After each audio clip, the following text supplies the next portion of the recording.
Doing live. You're live. I'm not sure if you hear us yet. It's still kind of spinning on my computers. We're going to see if this is working still. You check your phone. We had some fans catching up with us, trying to see what's going on. Trying to do some troubleshooting over here. We got one person watching. Did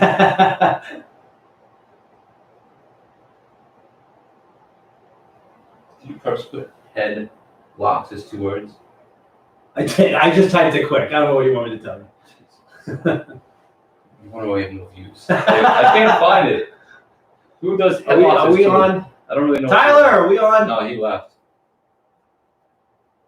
I had to go and touch the wire. I know. Well, if you guys are there, we have really bad internet. Stream went down. I know. We know. Parts unknown. Tyler, do you hear us?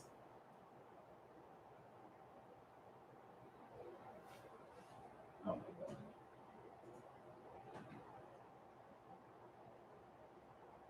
Oh, we have 2 watching now. Oh.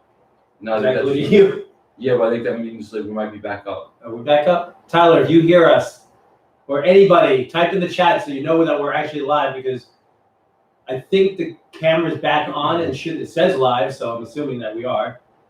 And my computer just keeps spinning. Just spin. Just keep spinning. Just keep spinning.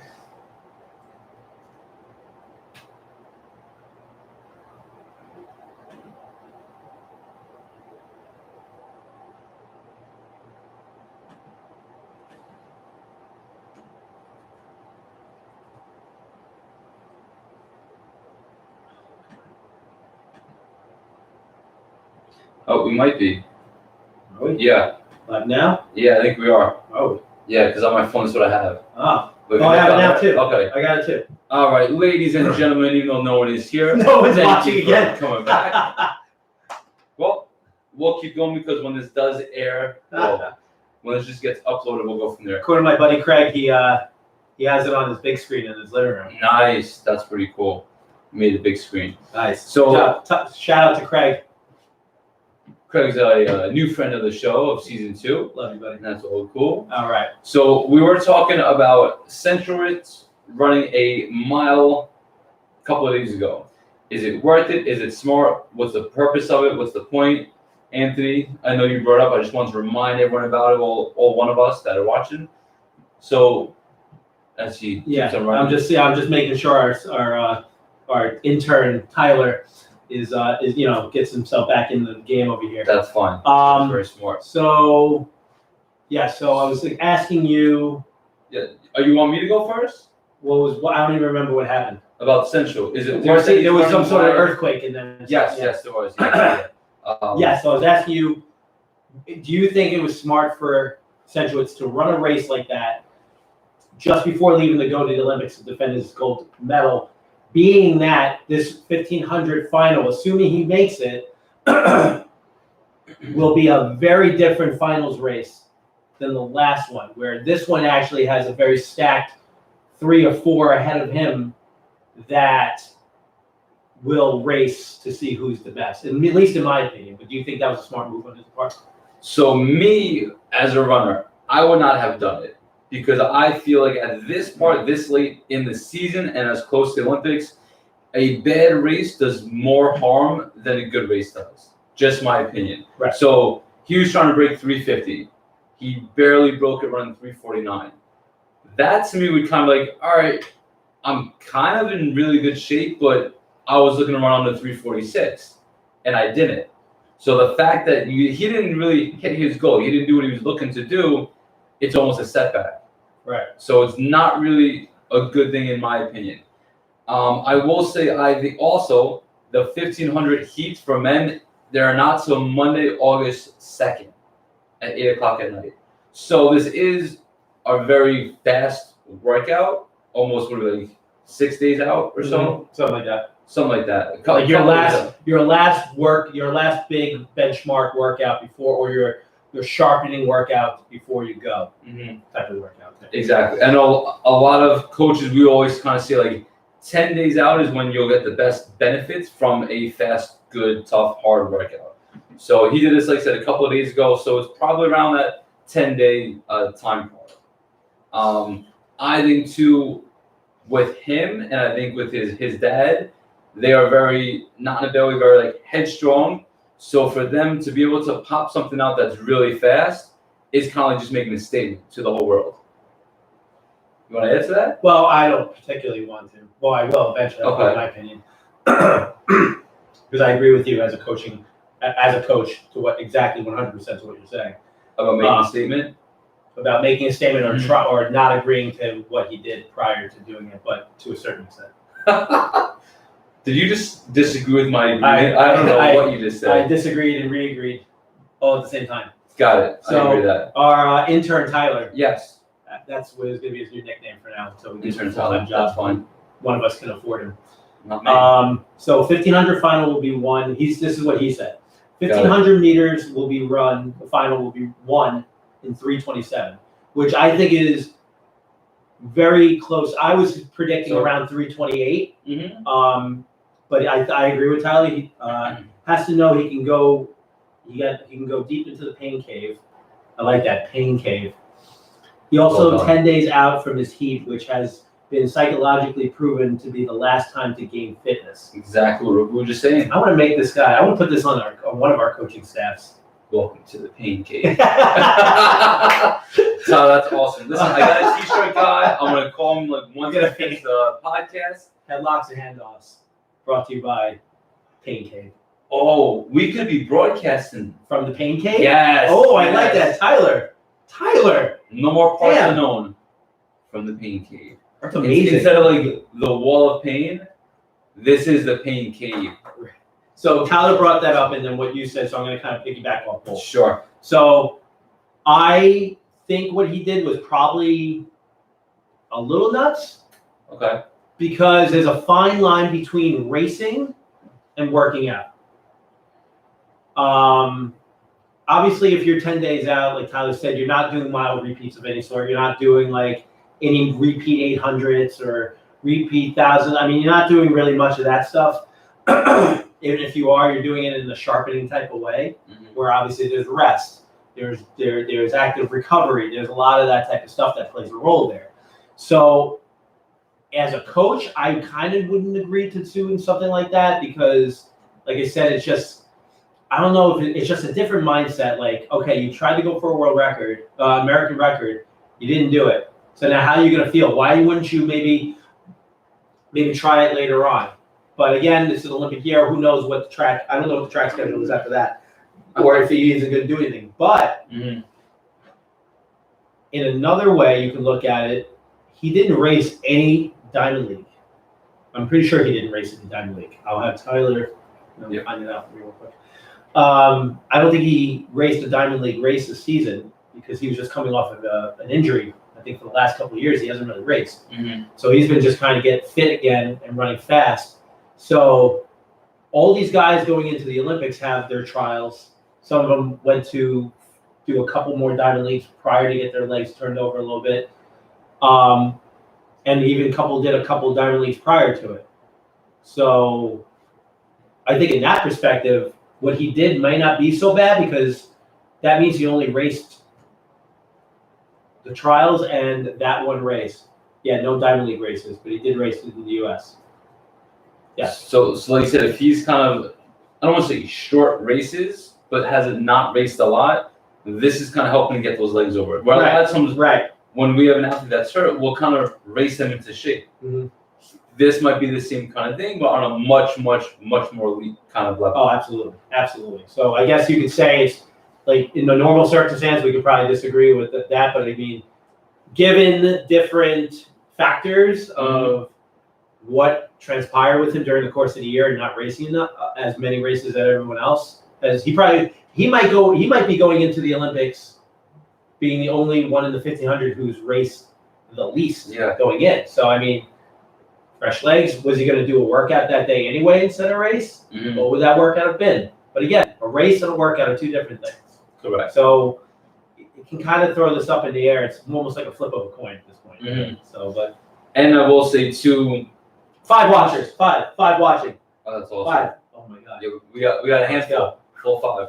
Might get a I check think- for 5 cents. Yeah, Layla might have got in there. So I think with the 2, and I've done this as a coach. You can't really nitpick what another coach does because they have their own system. Right. For us, yeah, it's kind of we would not just throw this race in there, but him and his coach might have spoken and said, "Hey, before we go out to the Olympics, I want to run a fast race. Maybe it was 1,000, maybe even a 2K, something different." And then they said, "Hey, we think you're in really good shape. Let's go for the American record in the mile." Sure. Like, why not? Yeah. Let's chance it. Let's see what we have. And knowing he went out super fast, that might pay off even better at the trials. Because he'll be like, "Oh, I just did this 2 weeks ago. This is super fast. I'm going to hang back a little, and then I'll kick in 55 instead of starting in 55. Mm-hmm. And when they can't kick more than 58, he's good. He's got 5-6 seconds on him. So I do think a lot of it's like you kind of have to know your own routine, your own schedule with your coach, and just really full on trust it. What works for you? What Yes. this may work for this person. This may not work for this person. But that's why both our philosophies when it comes to coaching is so similar Mhm. to what we do, because what we do and how we train our athletes is very particular to how of the athlete as to what we do as well. So if we need to make changes, we make changes to certain things. And if things need to make changes here because he's been hurt, certain changes might have been made. Like you said, maybe you have to get in that race, or in a different way. Like if we have a kid or a girl that makes 1,500 meters at state qualifier, or not state qualifier, or whatever, state championships, it makes 1,500 states. All right, what are we going to race to get you see where you're at? Well, maybe we'll race at 800 today. Mhm. Maybe we'll race something short to get your legs turned over a little bit, Yeah. and hopefully that will kind of see where we're at, so we can see what we need to work with come that race, like that thing. But again, like we're all different. You're when it comes down to it, even though we have very similar coaching philosophies, like I said, when it comes down to it, you may treat your athlete completely different than how I'm treating my athlete. But that's just a matter of preparation of where we see that athlete and how that works. So, I feel like I don't want to sound big-headed or egotistical about this, but I'm complimenting you as well with this. But I think we can consider ourselves pretty successful coaches. Mhm.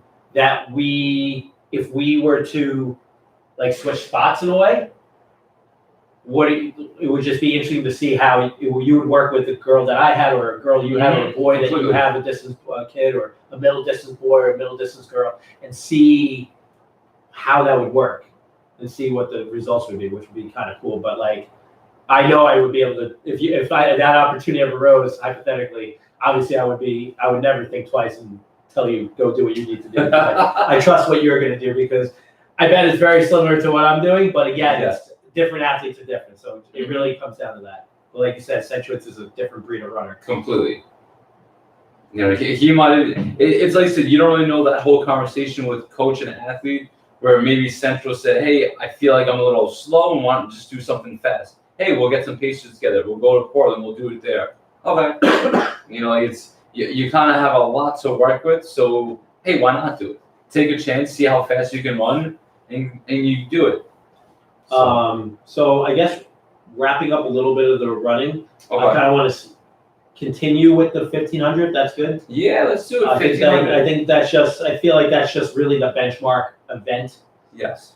If not the 800, when it comes down to like distance events in the Olympics. I mean, you have the 5K, the 10K, which we'll save for another night, but that's going to be a whole different ball game when it comes down to it, when we discuss that. I mean, when you look at a very stacked race of distance-wise, and you look at the 1,500, there's so many guys in that race that can run anywhere. I honestly, in a perfect world, in a good day, if the stars align, you can get guys probably running almost sub 327 to 331, and guys running 332 who are running PBs or country or national records, and not even placed in the top 7. Mm-hmm. I think that's the type of race we're going to get. And that's why I think Rio's race is going to do absolutely nothing when it comes to this race, when Centrowitz comes into this,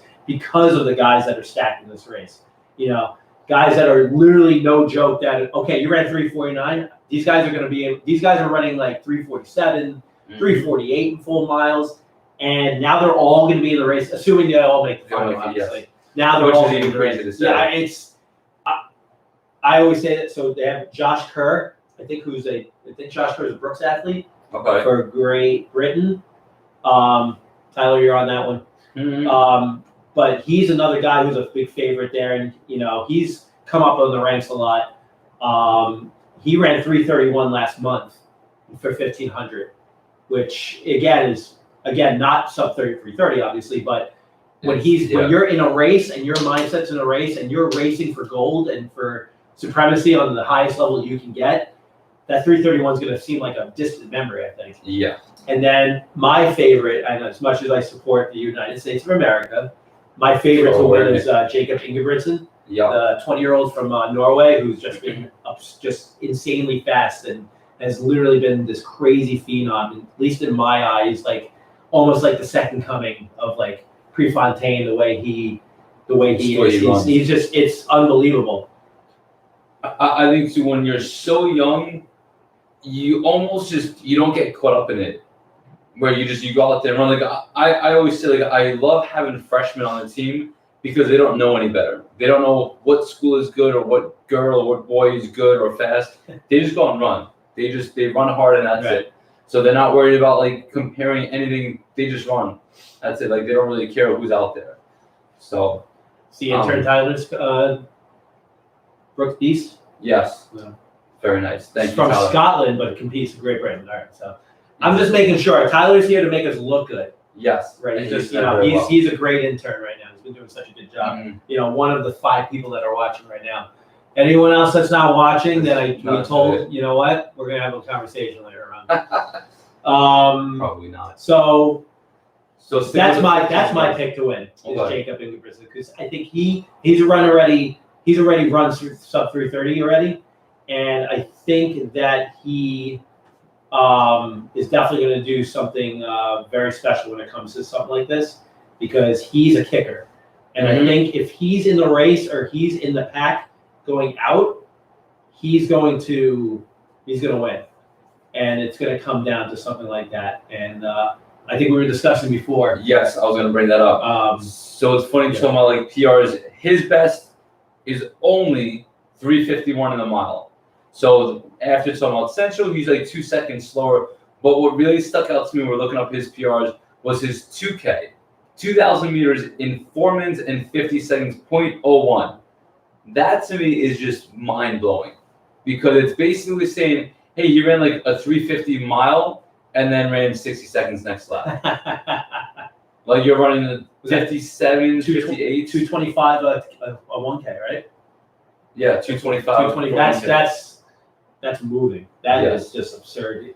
But that's the thing. Like he has the leg speed. And remember you saying what was the article? Better golden chances at the 5,000.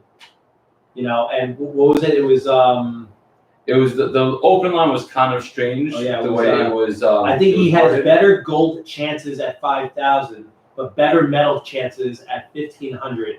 We both looked at each other like, what does that mean? That seems just very odd thing to say. Just very wordy. So we kind of try to break it down a little bit, and at least this is how we kind of view it. Is that Jacob made it in both the 5K and the 1,500, and has the world lead in the 5K. When he also broke the European record doing it. Again, he's only 20 years old, and he's been running professionally for literally like maybe 3 years already. Like he's good, and he's run 12:48 as a world lead, but it's probably not going to be fast enough. So I'm assuming they mean that by he has a chance to win gold because he's the world leader. But in the 5,000 is a trickier race than the 15 when you have 3 miles of figuring out where you need it to be. And if you do fall off, you kind of have some time to make that up. And I watched his last race. I think his world record, his national record attempt, he was off pace for a while and then came back. I think that was the race. Tyler was watching. Yeah. Tell me if I'm wrong or not. He But- wanted us to mention also his 328 1500.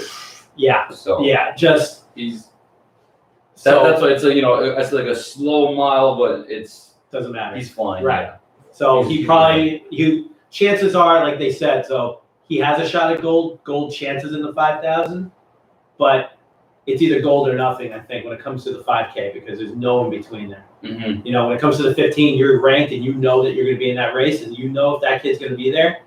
Literally, I don't know, if he's in the race, he's going to win. And he chose to drop out of the 5K to run the 15 to go all in. Mm-hmm. You got more of his PRs there? Yeah, I was just looking at them all. So I don't know if I 100% agree with it all, because I sometimes feel if you have the world leader in the 5K, you have crazy speed. To me, it's almost like that's a no-brainer, because when anyone tries kicking a 5K, you have the best kick. You're really like you're the 5K distance runner with serious speed. So I would almost lean to doing the 5K there. Now I know in the article they talk about the 5K. There's heats of it. Japan is very hot, so you're doing a few 5Ks in the course of a week, or 8 days, whatever it is. Yes, you're doing 3 heats of the 15. I think it's trials, semis, and finals. But the 1500, okay, trials, semis, finals, add up all the distance, it doesn't equal 1 5K. Right. Yes, it's much shorter, quicker. It's a lot different on your body, but it's not a lot of time out in the heat. So it could be, like Anthony's saying, a little bit easier in a way to kind of more get a definite medal. Right. It's be interesting to watch, but Yeah. he's my pick, and I agree with Tyler. I think 327 is going to be very is going to be the time to beat when it comes down to it, because when you come out, you watch these guys. I bet probably my prediction at 500 meters, you're going to see some drastic movement. Yeah. Going into that final 400, and I wouldn't be shocked if the last 400 was sub 55 when it comes down to it. I mean, it sounds, and again, some people are probably watching it. By some, I mean 5 people, not including us. Well, actually including us, but but I don't like to say that. Have no idea what that means, but like coming around running a 1500 and trying to run sub 55 at the end is pretty tough to do.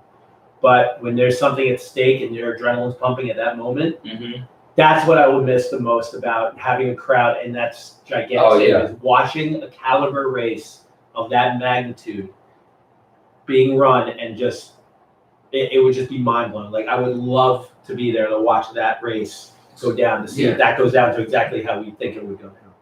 Like, so with no fans there's no energy. Yeah.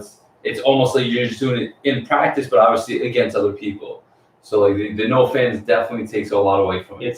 That's what makes or breaks races, at least in our opinion. We can definitely agree to that in certain races we've raced in our lives. Like you racing a marathon and having that crowd there definitely helps you. Yeah, completely. When I ran a half marathon, like if I didn't have the crowd in Philly like I did, I probably wouldn't have run as well as I did. But because of that, it just helps fuel you, depending on, like, even you could be hurting so bad and you just hear the crowd, the roar of the crowd, and just look up and just see what's going on, and people are cheering. Like, it really does make a difference. And that's what we're going to be missing a lot of. But you know what? Everyone's kind of accustomed to it now. Yes. So you just kind of have to bite the bullet and just kind of do it, But you can still be an Olympic champion, come back and celebrate with a lot of people. you know who else did it without fans? Prefontaine? No, he had a lot of fans. Wrestling. Yes. We're going wrestling now? Well, I mean, I figured that was a good segue. We did an hour of running, now it's going to be 2 hours of wrestling? No, I think Jesus. I don't. It's getting hot in here, guys. Oh man, probably No fans in wrestling. Yes. very uncomfortable. Yes. Wrestling, running, a lot of things had no fans, no people, no support. So a little bit different. Like I said, we're kind of feeling this out right now, so maybe do you think we could test intern Tyler and see if he can bring up some wrestling knowledge too? Oh, That'd be Tyler, do you have any wrestling background, knowledge, information? Just, put that in the chat. anything. Because you got your track and field done pretty well. Tyler does know that the UCLA former shot putter All-American, his name was Zeus, and he was in a few movies. So Oh, that's true. All right, that's so, all right, Tyler. You're still Okay. good with us. He You says good? you never watched WWE before. Oh, I've literally never watched a WWE match in my entire life. So we don't want to fire intern Tyler. No, He's so giving maybe, so much to us maybe in the running part. I almost feel like we're good here, and next time around, Oh, you want to cut wrestling altogether? yeah, we'll bring that up first next time. Ooh. You getting tired? Well, only we've been here over an hour already, so. What if we do the next? What? You're right. We're definitely not paying Tyler enough to be the WWE intern. As well. What if we did at least the next 10 minutes? Okay. Because it's all modern day stuff. We're not even talking about all that stuff. Okay. Which will be half an hour. But okay. Let's do it. No, 10 o'clock, we cut off. That's it, done. So you go from 10 minutes to 10 o'clock. Well, that's what I meant. When I said 10, Yeah. I was like 10. And I'm at 10:10, so it's half an hour. So I like right now because it's kind of like not the older stuff, but it's older, kind of coming more modern. Yes, and that's why I wanted to talk to you about I this. know, listen. This is what drives me to this. Yes, I know. This drives our 4 watchers to this. Might drive them away. We could drive them away. It's like, oh, these guys have some good stats about running. Never knew that. And they're like, now we're talking about wrestling. Like, all right, kind of go to bed now. Later. That's all right. But we'll get Tyler into it. But that's what I'm saying. Like, we talked about so much of the old stuff because we loved it. But now, I'll just rattle them all off to you. So now you have John Cena who's back. Yes. You have Edge that's been back for 2 years now. Yeah, almost 2 years now. Now you have Rey Mysterio, obviously. You know, Rey Mysterio and his son. But yeah. then you have the rumor of Daniel Bryan and CM Punk going to AEW, which would be just absolutely mind blowing. Yep. In every way, shape, or form. Because then that's going to really kind of put the pressure down on WWE to put up a better product. Although they really did a really good job the first Raw live. I don't know if you watched it or saw some of it. So parts of it, yeah. You know, and I'll be the first to admit, and I'm sure you agree that we haven't really been watching Raw because the product wasn't as appealing anymore. You know, not just because of COVID reasons, because there was no fans. They had their Thunderdome, which was a cool idea, but at the same time, and the wrestlers even say it's like having the energy from the crowd is something that really, and they feed off of that stuff. But like when I watched Raw, it was like almost like watching like an old school Raw in like a weird way. Like, okay, you have Cena, all right, and then you have at least I thought it was pretty cool. I know some didn't agree with me, but Jeff Hardy bringing back his theme music, his old school theme music when he was like world champion and everything before, and like as just him and not as the Hardy Boys. I thought that was pretty sick. Like I watched that, I got chills watching that stuff, and it was just so cool to watch. So I don't know. I mean, that's just me. I thought I was like, oh, maybe they have something here. Like maybe this is something that they're gonna do SummerSlam in Vegas this year, and it's gonna be like a huge thing. It's like a WrestleMania-esque thing finally. So I think that's gonna be kind of a cool thing to watch. No, I like that going back to Vegas or going to Vegas, just kind of changing it up, making it super big again, and really just getting some more fans there and making it like a big weekend or a big week even. And I know in the past they've tried to make their Big Four events super big, but now making it in Vegas, I think that kind of adds a little bit extra to it. I think they should make the core four huge and make them like a WrestleMania-ish thing. Maybe not in the big arenas like or football stadiums as WrestleMania, but like just have something like of that magnitude or of like just even like just something different to really just separate them, because AEW is going to beat them senseless. Especially if you're going to get two of the top stars in wrestling, period. Especially the two best. Some of the two best tactical wrestlers that they're going to get. And I think it's funny with Daniel Bryan and CM Punk, they are completely different, I feel, from each other in a good way. Where Daniel Bryan, he has incredible matches, the way he performs out there, and CM Punk can do it on a microphone. Yep. Like just the stuff he says, and when he said it's like, wow, okay. I mean, I'm going to miss the fact that like I wish like when SummerSlam came and CM Punk ended up being there, that's something I would have loved to see in front of a huge crowd like that, because that's like that's like a moment people have been waiting for forever for him to do that stuff. And, unfortunately, we're going to probably get it at a different product. But I think it's going to be much better. Ultimately, it's going to be much better for him. And then especially with Daniel Bryan there as well, to do something probably, I guess, a little bit better than they would be doing in WWE, because I think there's just too many cooks in the kitchen when it comes to stuff. I agree. Where there's more free creativity where they go to AEW. And I think too, with the too many cooks in the kitchen part, they constantly change things around. So some of the wrestlers don't even know like what the hell's going on. Where they're like, oh, we're gonna wrestle this guy this week, or they're building him up real big and then they fire him. So it's like just kind of all over the place. So like as you being a professional wrestler, have you ever been a part of a card where you had to do this, or you've been told at this beginning of that this is what's happening, and then all of a sudden it changes at the end?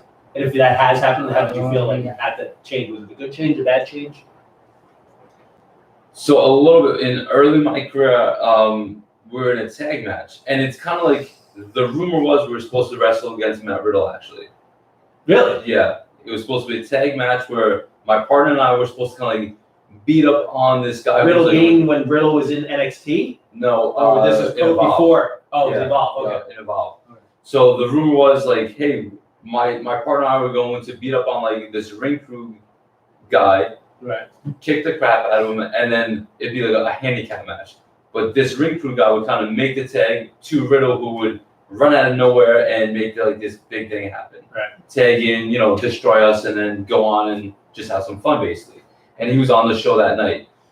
From what I heard, he was still in, he was coming from Europe, so didn't get there in time. Right. So my partner and I didn't even have a match. And it kind of kept getting moved around. And him and I, we've spoken a lot since then. We're like, dude, we don't know if Riddle actually knew he was supposed to be there. Like, we don't know if our own promoter was like, oh, yeah, you guys have Riddle. Yeah, Riddle's coming. Yeah, you have Riddle. And he was never actually told to be there. So, a little strange like that. But my partner, we always like still kid around about it, like, hey, remember the day that we were supposed to wrestle him? Yeah, he was coming back from Europe, kind of bigger things to do. Yeah, something happened, couldn't get him, and something changed. Yeah, that would kind of annoy me too. Like, you have these big plans for something, and then it just doesn't happen, or it happens in a different way. But it always seems to not happen in a way where the fans are going to be happy about it. Yes. And I think that's what's really hurting WWE, because the fans expect this, or and they chant for it and they want it, but it just doesn't happen, and I just don't understand. And, it's good that AEW is a thing, and it's not. And they keep saying it's not a war; they're not competing against them. A lot of them are still kind of friendly with each other in some perspective, but like when you're given the free reign of creativity, like you would be like an indie wrestler, then that's what you're going to get, and you're going to get quality matches like that. And that's what fans want. People can be good on the mic. You have Roman, you got Cena that's back and doing this, and you got guys that are good on the mic. But ultimately, we want a good match. We want something that the fans are going to remember, or going to like build up to the right way. Like, looking like, I think the coolest promo leading up to any WrestleMania was, in my opinion, I have a couple. It's Rock Austin, and you have Austin Michaels. Like, all that stuff was like so cool. Like, guys that were so good on the mic and really put it into their matches. And did that. I think guys are putting it all in the mic, but not into their matches. In some ways.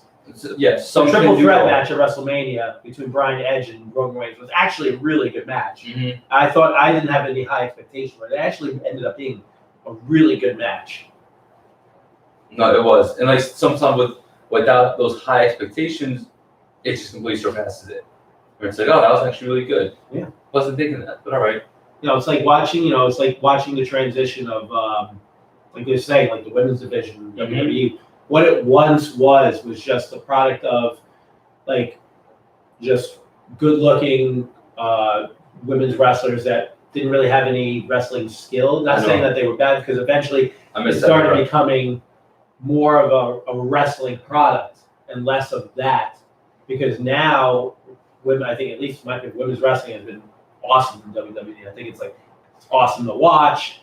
They are good, if not better than most of the men wrestlers in WWE, which is for some. watching a lot of these matches, even with like Charlotte Flair in it, are just like, even her, like the things she does, I don't understand. Like she pulls off these crazy moves, and she's just good at it. Like those core 4 girls. I mean, in my opinion, I think there's a core 5, but I think I think Alexa Bliss should be part of that. Yes. I think she gets ignored a lot for that. Yeah. She's definitely way better than that. I agree. But she's very overshadowed. Bianca Belair and Sasha Banks' match at WrestleMania was incredible. I thought it was absolutely incredible. But like I said, where women's wrestling was when we were watching to now is so different, and has evolved into something so great now. I think that's what they have over at AEW more now than ever. Okay. I think that's AEW hasn't found that niche yet, but I think WWE has that really going for them right now. But you never know; things can always change. Well, see, as long as the new product actually kind of works out for WWE, then they can kind of reign supreme still. But watching AEW, it's tough not to turn that off and turn on Raw. When we can watch, Chris Jericho be some character that we've never seen before. That's been awesome. I just think with AEW, it's a lot of guys that like. I feel from watching it, you can tell they truly enjoy it. Like they want to be there, they put everything out there, and it's like a different kind of feel to it. Yeah, for AEW. It's and they give people chances. Mm-hmm. There's no squash matches, which I think is great. Like I was showing you, and I've got very excited for this one. We had Dan Barry on. Dan has been, an amazing indie wrestler and has gone everywhere, has traveled over the world and has wrestled everywhere and has a lot of success with that and always dreamed about being that next level and getting close. And he is very, very good at what he does. And to see him get on AEW and not be a squash match, not giving an intro, like not giving fireworks or some local like wrestling guy and just sit tight, knowing he's gonna get his butt kicked badly back in the day, it's like, oh, here's the Undertaker's gonna wrestle this nobody guy, But they gave him the opportunity for his character to go on and do something. Mm-hmm. He did it twice. What happens there, I don't know. I mean, I watched both matches. I thought they were fantastic. But I like the way AEW gives the opportunity to some of these indie guys and gives them the opportunity to show off their skills.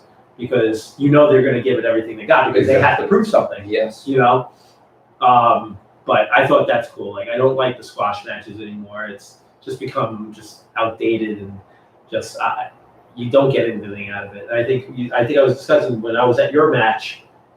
I forgot the guy's name, but you said he was in a squash match with the Viking Raiders on Raw. Oh. And literally just got beat down.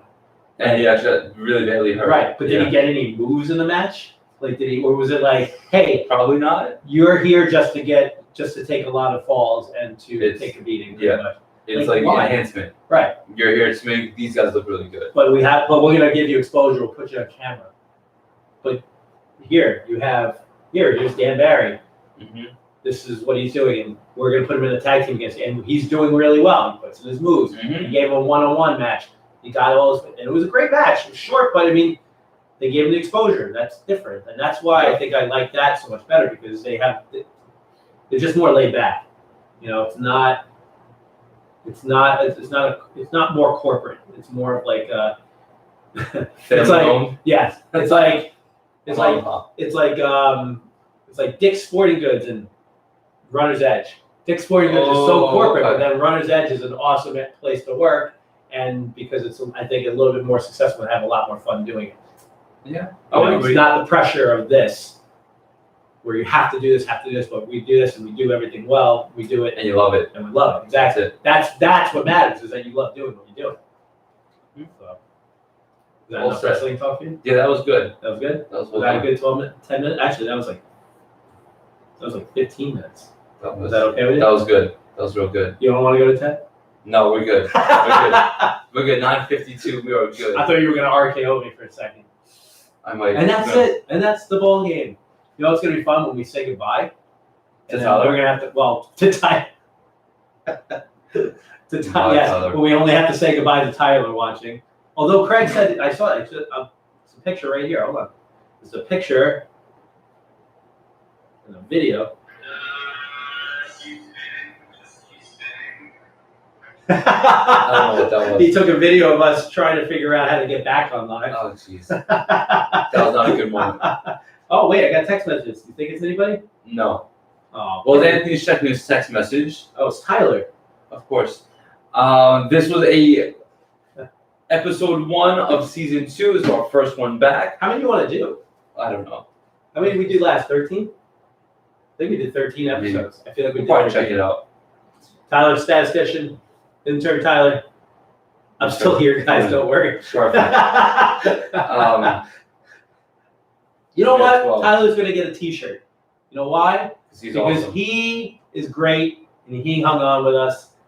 And I'm sure everybody's going to say, "Oh, we'll catch the recorded feed."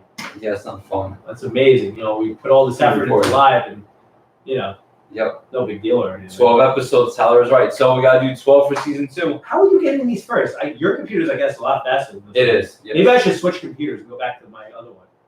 That might work. No, Well- right there. Maybe we can get an actual camera. Maybe. I don't know. We'll see. We'll see. We got to figure that out. 12 episodes last season. But yes. So you know what? Play it by ear. We'll see how many we can get in We'll for go the for summer. 12. Yeah. Not promising when, but you'll find us on our feeds. All right, and we'll post everything. We'll let you know. We're gonna shoot for hopefully next week. We'll see. Yes. Unless life gets in the way. If life gets in the way, I'm Sometimes gonna it does. tell you.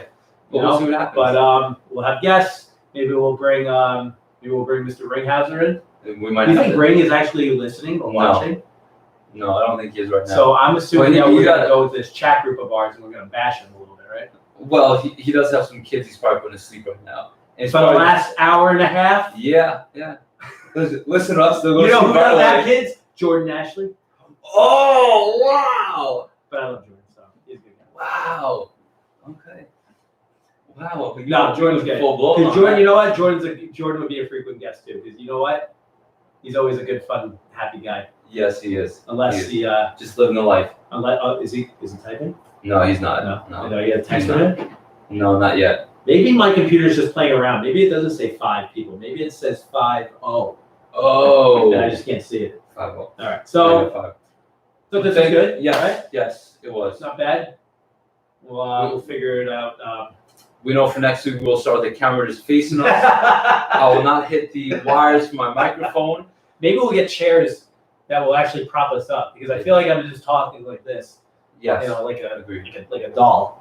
You know, so I think my back's starting to hurt a little bit. So yeah, maybe it's a good idea we do stop actually. Yes. And go take this up with my chiropractor. But awesome job. Well Glad done. to be back and doing this. And I think we discussed more running this time than we ever have. Which is good.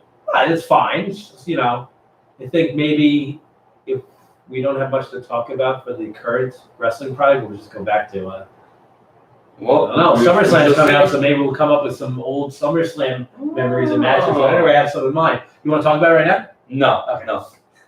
We will see you guys. I think someone next shut the time. lights off. I saw the that's to go home. All right.